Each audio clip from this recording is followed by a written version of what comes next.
शकुंतला एक स्त्री की ऐसी सत्य प्रेम कथा है जिसने अपने कर्तव्यों पर ध्यान नहीं दिया था। सदैव अपने पति के ही विषय में स्वप्न देखती रही तथा संकट में पड़ गई। ये कथानक स्व कर्तव्यों के महत्व पर प्रकाश डालता है जो आज भी प्रासंगिक है। प्राचीन काल में विश्वामित्र नाम के एक राजा हुए जो ऋषियों की भांति व्यवहार करते थे। वो ईश्वर से अत्यंत भयभीत रहते थे तथा एकांतवास पसंद करते थे। ईश्वर को प्रसन्न करने हेतु वो वन जाकर एक संत की भांति रहने लगे। वर्षों ध्यान में लीन रहने के पश्चात उन्हें अलौकिक शक्तियां प्राप्त होने लगीं।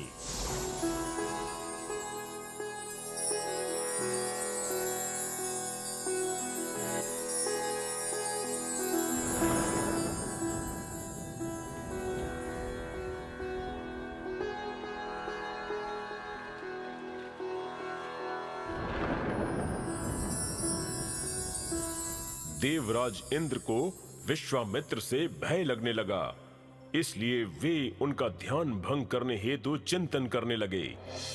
श्राप के भय से वो स्वयं उनके सम्मुख नहीं जाना चाहते थे। अतः उन्होंने मेनका नामक एक अप्सरा का सहारा लिया जो उनके यहाँ राजनर्तकी थी। उन्होंने उसे विश्वामित्र का ध्यान भंग करने को कहा।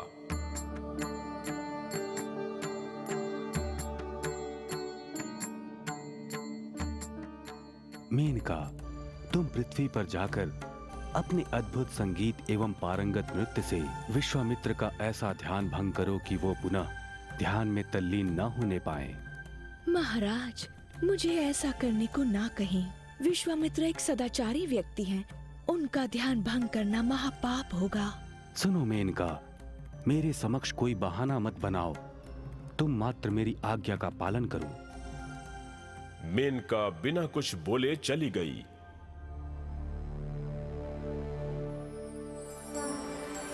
वो धरती पर वन में उस स्थल पर पहुंची जहां विश्वामित्र ध्यानावस्था में थे।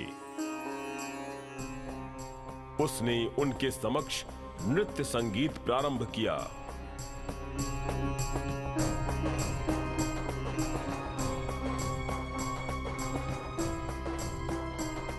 पूर्व में विश्वामित्र का ध्यान भंग नहीं हुआ, किंतु समय व्यतीत होने के पश्चात एक दिवस विश्वामित्र नृत्य संगीत की ध्वनि से अत्यंत विचलित हो गए। नेत्र खोलते ही वो मेनका के सौंदर्य पर मोहित हो गए। तत्पश्चात अत्यंत क्रोधित होकर उन्होंने ध्यान भंग करने का कारण पूछा। अब वो स्वयं को मेनका के आकर्षण से बचा नहीं पा रहे थे। हे नवयुवती, तुम कौन हो? मैं एक निर्धन वन कन्या हूँ।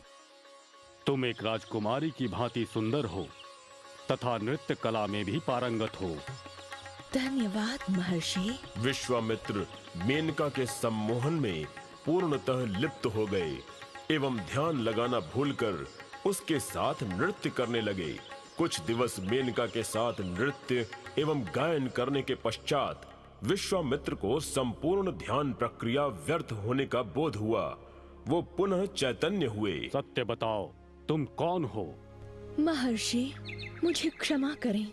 मैं देवराज इंद्र की राजनर्तकी हूँ। उन्होंने आपका ध्यान भंग करने हेतु मुझे यहाँ भेजा है। मैंने केवल उनके आदेश का पालन किया। तुमने अत्यंत कुटिलता से मेरा ध्यान भंग किया है। महर्षि, मुझे श्राप न दे। मैं माँ बनने वाली हूँ। कृपया मुझे यहाँ रहकर संतान को जन्म देने की अनुमति दें। मैं नहीं चाहता तुम एक क्षण भी यहाँ रुको। तत्काल यहाँ से चली जाओ, अन्यथा मैं तुम्हें श्राप दे दूंगा। मेनका दुखी मन से वहां से चल पड़ी। वो इंद्र के महल पहुंची, किंतु गर्भवती होने के कारण उसे महल में प्रवेश नहीं दिया गया। देवराज, इसमें मेरी कोई भी भूल नहीं है। कुछ समय पश्चात उसने एक अत्यंत रूपवती कन्या को जन्म दिया, जिसका नाम शकुंतला रखा। मेनका ने अपनी पुत्री को एक अन्य ऋषि को सौंप दिया।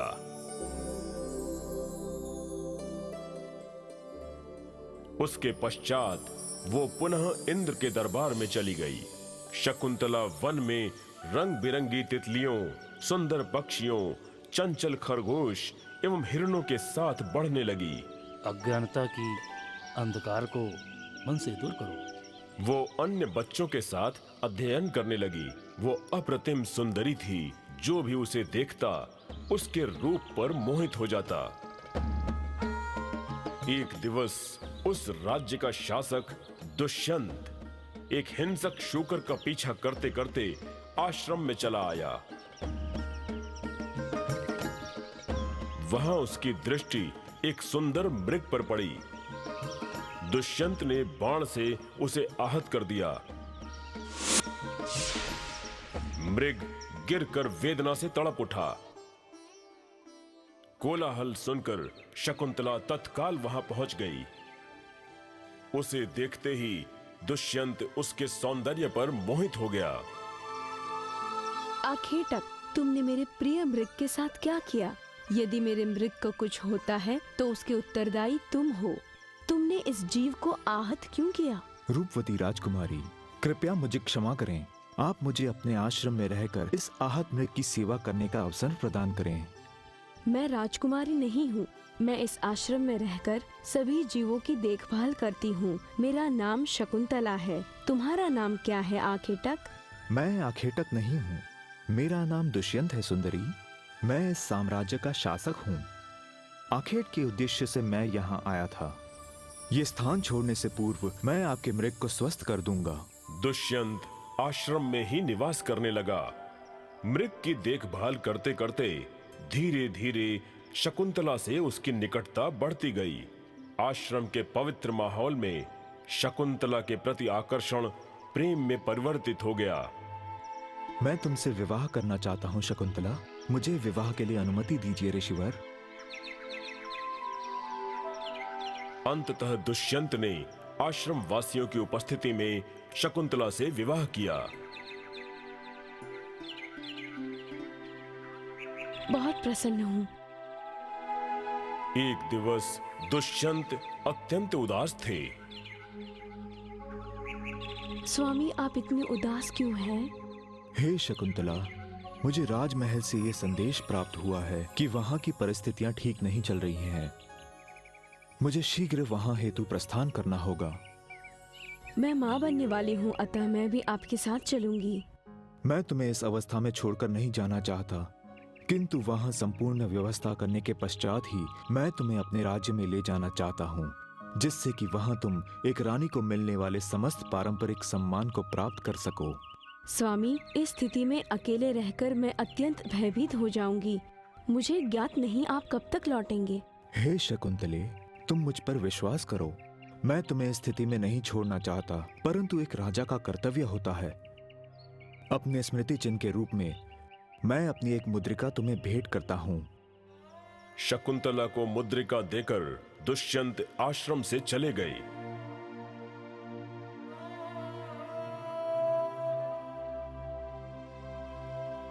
दिवस माह बन गए किंतु दुष्यंत न लौटे। शकुंतला अत्यधिक चिंतित रहने लगी। उसका किसी भी कार्य में पूर्णतः मन नहीं लगता था। वो सदैव दुष्यंत के विषय में ही सोचती रहती। एक दिवस ऋषि अगस्त्य आश्रम में पधारे किंतु दुष्यंत के विचारों में लीन शकुंतला ने उन पर ध्यान नहीं दिया। शकुंतला, शकुंतला, जागो, जागो शकुंतला। बहुत समय व्यतीत होने के पश्चात भी शकुंतला। जब शकुंतला ने ऋषि अगस्त्य पर ध्यान नहीं दिया तो ऋषि उसके इस व्यवहार पर अत्यंत क्रोधित हो उठे। शकुंतला, मैं यहाँ कई पल से तुम्हारी प्रतीक्षा कर रहा हूँ, किंतु तुमने मेरा उचित स्वागत नहीं किया। यदि अपनों से श्रेष्ठ का तुम ऐसे ही स्वागत करती हो तो तुम जिसके विचारों में लीन हो वो अवश्य ही तुम्हें भूल जाएगा। हाँ? श्राप को सुनकर शकुंतला की तंद्रा टूटी। वो श्राप की सच्चाई को सहन न कर पाने के कारण बिलखने लगी। महर्षि, शकुंतला अत्यंत अशांत है। इसके पति यहाँ नहीं है तथा ये माँ बनने वाली है। कृपया आप इसे क्षमा करें व श्राप से बचने का उपाय बताएं। ठीक है, यदि शकुंतला अपने पति द्वारा प्रदत्त किसी भी वस्तु को उसे दिखाएगी तो उसे सब कुछ स्मरण हो आएगा। धन्यवाद महर्षि।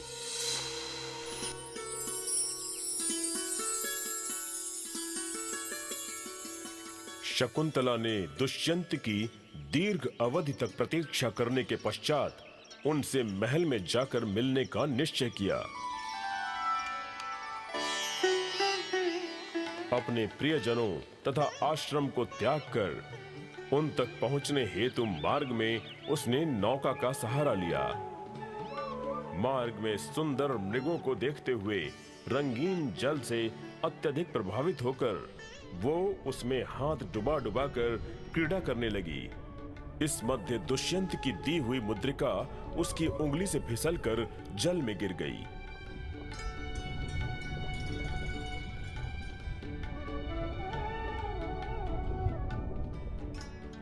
जब शकुंतला आश्रम से चली थी तो उसे जगत की सच्चाई तथा कड़वाहट का ज्ञान नहीं था। इस बात से अनभिज्ञ कि मुद्रिका जल में गिर गई थी, वो महल पहुंचे। वो दुष्यंत से हार्दिक मिलन की अपेक्षा कर रही थी।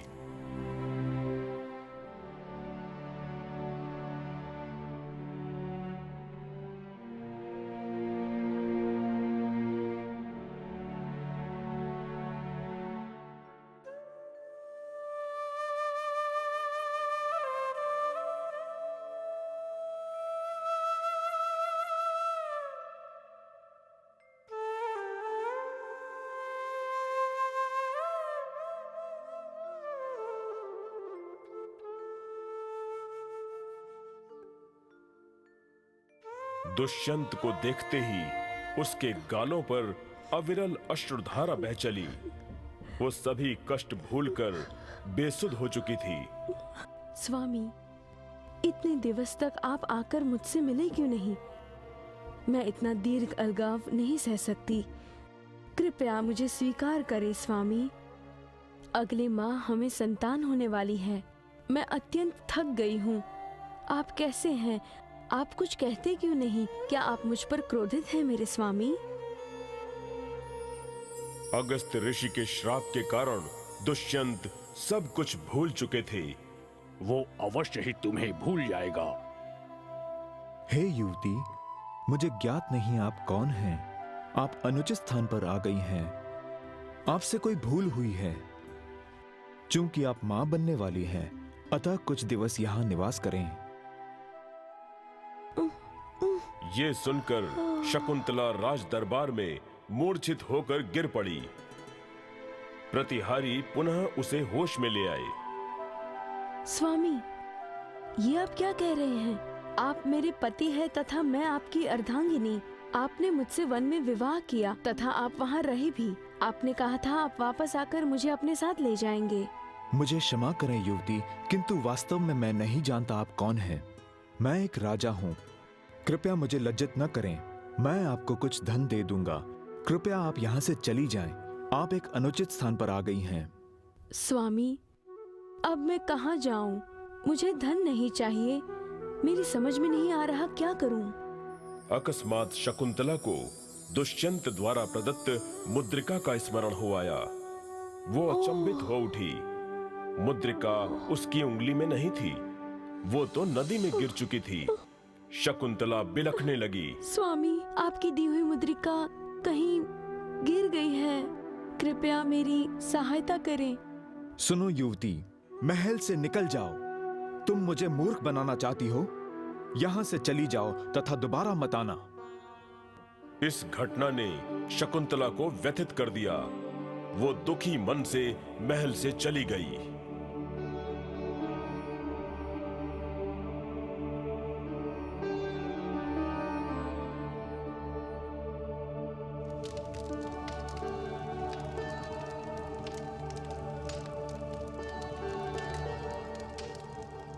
उसने समीप के वन में अकेले ही रहने का निश्चय किया।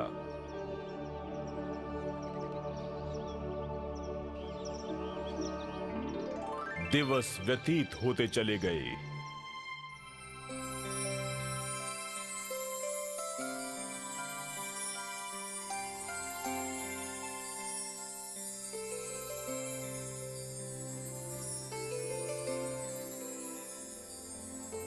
एक माह पश्चात उसने एक रूपवान बालक को जन्म दिया, जिसका नाम उसने भरत रखा। भरत अत्यंत वीर बालक था। दिवस माह में और माह वर्ष में परिवर्तित होते गए एवं भरत 4 वर्ष का हो गया। एक उत्तरदायी मां की भांति शकुंतला ने भरत के लिए एक सुंदर गृह का निर्माण किया। वे सभी दुष्कर कार्य करते हुए भोजन हेतु प्रतिदिन लकड़ियां एकत्र करती। उसने भरत को सभी वैदिक सूक्तों एवं अलौकिक मंत्रों का ज्ञान दिया। प्रतिदिन वो भरत के लिए फल लेने हेतु वन जाती। वो दुष्यंत द्वारा दी गई पीड़ा को अपने कर्तव्यों के मध्य भूल नहीं पा रही थी। एक दिवस, भरत, तुम अभी भी बालक हो। घर के भीतर खेलो। वन में अकेले भीतर तक मत जाना। वहाँ हिंसक पशु हैं। माँ, मुझे हिंसक पशुओं का भय नहीं। सभी पशुओं के बच्चे मेरे मित्र हैं। वो मुझे हानि नहीं पहुँचाएंगे। मेरे प्रिय पुत्र, तुम्हारे अतिरिक्त मेरा कोई नहीं है। तुम्हें कुछ हो गया तो ज्ञात नहीं मैं क्या करूँगी। तुम सतर्क रहना। मत रो माँ, तुम सदैव रोती हो। प्रसन्न क्यों नहीं रहती? मेरे पुत्र, तुम मेरे साथ हो तो मैं दुखी कैसे होंगी? माते, सभी पशुओं के यहाँ तक कि सिंह व चीते के भी एक माँ तथा एक पिता है। मेरे पिता नहीं है। वो कहाँ है? ये सुनकर शकुंतला अत्यंत विचलित हो उठी। मेरे पुत्र, राजा दुष्यंत तुम्हारे पिता हैं। वो नगर में रहकर राज्य का शासन चलाते हैं। तो हम यहाँ क्यों हैं? हमें भी नगर चलकर उनके साथ रहना चाहिए। एक दिवस तुम्हारे पिता हमें यहाँ से ले जाएंगे। तब तक हमें यहीं रहना होगा। तुम चिंतित मत हो पुत्र, जाओ अपने मित्रों के साथ जाकर खेलो। शकुंतला ने किसी भांति भरत को बहलाकर क्रीड़ा हेतु भेज दिया। वो भरत द्वारा पिता से मिलने की गहन इच्छा से अत्यधिक विचलित थी। एक दिवस एक निषाद एक मत्स्य को विक्रय हेतु काट रहा था। तभी उसकी दृष्टि उस मत्स्य के उदर में पड़ी एक मुद्रिका पर पड़ी, जिस पर राज चिन्ह अंकित था। उसने मुद्रिका ले जाकर राजा को दे दी। मुद्रिका देखते ही दुष्यंत को वो सभी भूली बातें स्मरण हो आई, जिन्हें महर्षि के श्राप से वे भूल चुके थे। शकुंतला, शकुंतला, कहाँ हो? मैं आ रहा हूँ। मुझे क्षमा करो। वे तत्काल आश्रम के लिए चल पड़े।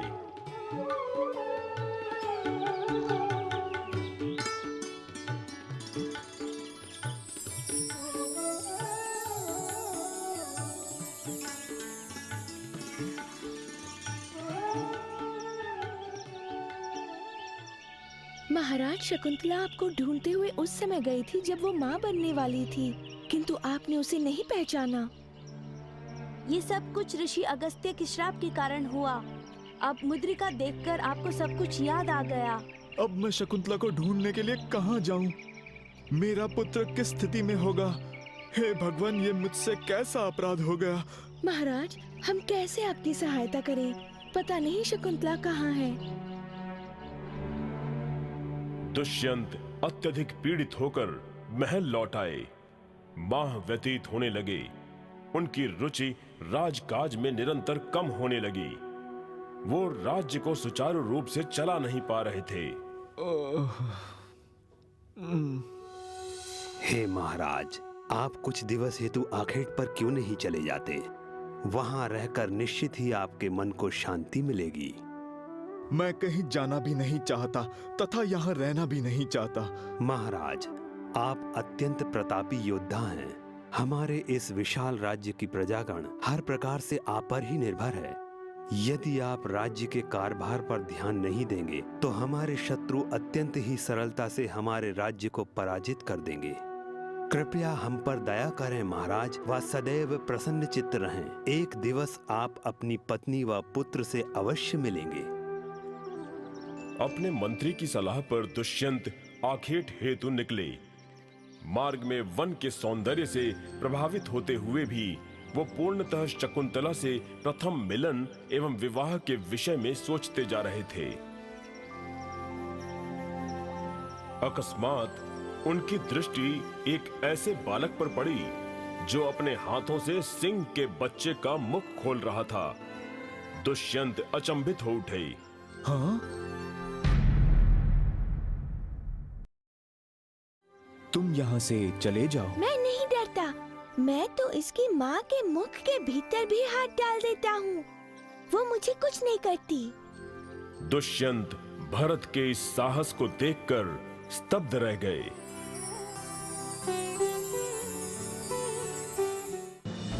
बहुत समय पूर्व प्राचीन भारत के हस्तिनापुर में प्रतापी शासक पांडु अपनी पत्नी